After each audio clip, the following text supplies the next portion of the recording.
Hello mga ka-idol, for today's video mga ka-idol ay magta-troubleshoot tayo dyan mga ka-idol. Hindi daw gumagana yung pressing motor ng mixer dyan mga ka-idol, kaya magta-troubleshoot natin yan. Aking nga mga ka-idol na pag-alaman na yung limit switch yan ay hindi na gumagana o kaya stuck up na mga ka-idol, kaya papalitan natin yan mga ka-idol. Yan. Ginagawa ko na nga po yan mga ka-idol. At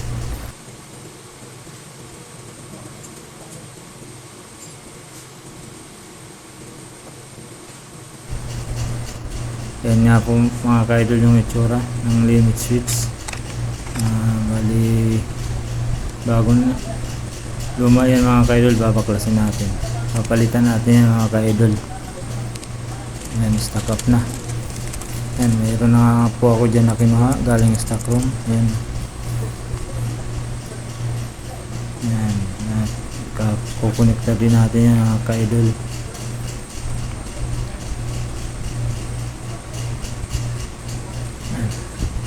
Kukonekta natin yan sa normally open para pag contact niya mga ka-idol, pwede niyang patatakbuhin niya yung reverse forward yan mga ka-idol.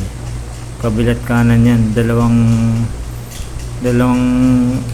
limit switch sa kabila, dalawa din sa kabila mga ka-idol, para walang ano talaga mga ka-idol, walang tawag doon, walang sablay, para pare sila tamaan alin man dun sa dalawa. Yan mga ka-idol ay pinukonekta ko yan mga ka-idol. Yan.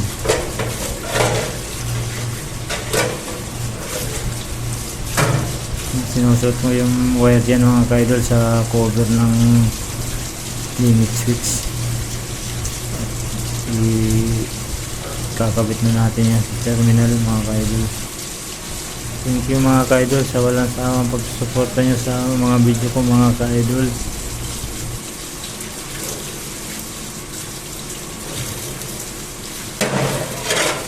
Like and share mga ka-idol para lagi tayong sa paging gumawa ng video. Maraming salamat mga ka-idol. Yan nga po mga ka-idol, tapos na yan. Yan, tinitesting ko na yan mga ka-idol. Mga galaw na. Yan, ipo-forward natin mga ka-idol. Yan. Pag tinamaan ng limit switch ng mga ka-idol, patay na yan. Yan, patay na yan. Kahit anong pindot ko dyan mga ka-idol.